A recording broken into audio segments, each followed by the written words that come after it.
I was a marketing major in college. But that being said, the beginning of my career was actually spent in human resources. I was in talent acquisition, which, I mean, really, when that comes down to it, it's a sales position. So I had experience, talking, cold calling, employer branding. I was a corporate recruiter as well. So I had exposure to marketing and branding. But then during COVID, I actually was laid off due to Oh, a bankruptcy. And I found th- the best job in 2020. It was a remote role. I actually was in customer success. So I'm going to kind of pick it up from my customer success job.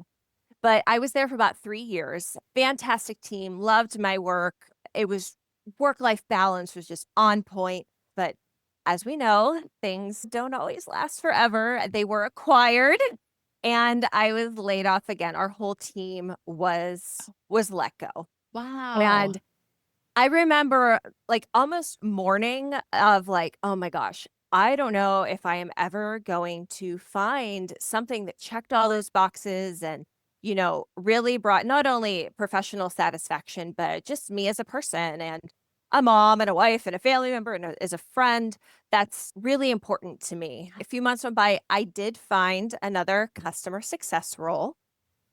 This was for a conversation for another day. This was not my previous job. It was a lot. I mean, very long hours, poor work-life balance, Oh, micromanagement, and just, like I said, the people were just so lovely, but it was like, oh man, I can't go on like this. And as I feel like everyone on this podcast, they say, I got served a Facebook ad, and that's what happened. I knew what copywriting was with my experience with retail and corporate, but I never thought of like, oh, people just do copywriting. Like this is a job. And so, of course, the ad follows you and then you start getting served other ads. And I'm like, oh man, I was like, okay, I should look into this. And I didn't pull the trigger right away. I was like, no, I got to do my research. You can do it for free. They're just out to get your money. And that being said, there's some great resources out yeah. there, but to do it on your own is I was just that was not for me. And so after probably about 2 months of research, I did get the course. That was like end of 2023. And it was great. I had a goal to finish it by the end of the year and I did. And so I was like, all right, January 2024, let's go. We're gonna try this out. So that's kind of how I got started with the CCO. And so what actually I did was I pitched my boss, who is the CEO of the company, and I was like, "Hey, you should." I think it was like an email funnel or like we should. I was like pitching these things to him because I'm like, well, they know me, and so I'm like, this will be good practice.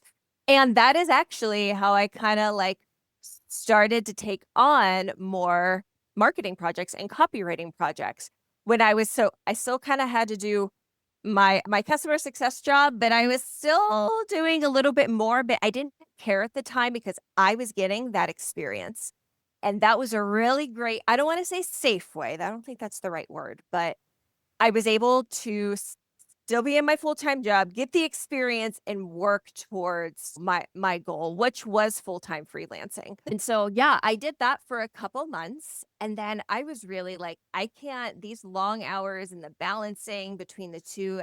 You do too much at once. During this time, I was also pitching and my first pitch I ever sent out turned into a four-figure project. And then I'm like, "Oh, well, I have this other client's website." And I'm like, "Okay, okay, universe, I think I'm getting it. I think I'm getting you're helping me here." Yeah. And I'm like, "I can't ask for permission. There's no like I just need to do it." And so I did. And it turned out okay. So I do have 2 elementary aged kids, so I try to get a majority of my stuff done by 3 o'clock. Mhm. Doesn't always happen, but yeah, I mean, my day to day now, I have to keep a schedule. If I'm just like, I'm gonna dilly dally, like, no, I can't. I can't. I come down to work just as I did for the past how many years. You learn how to write.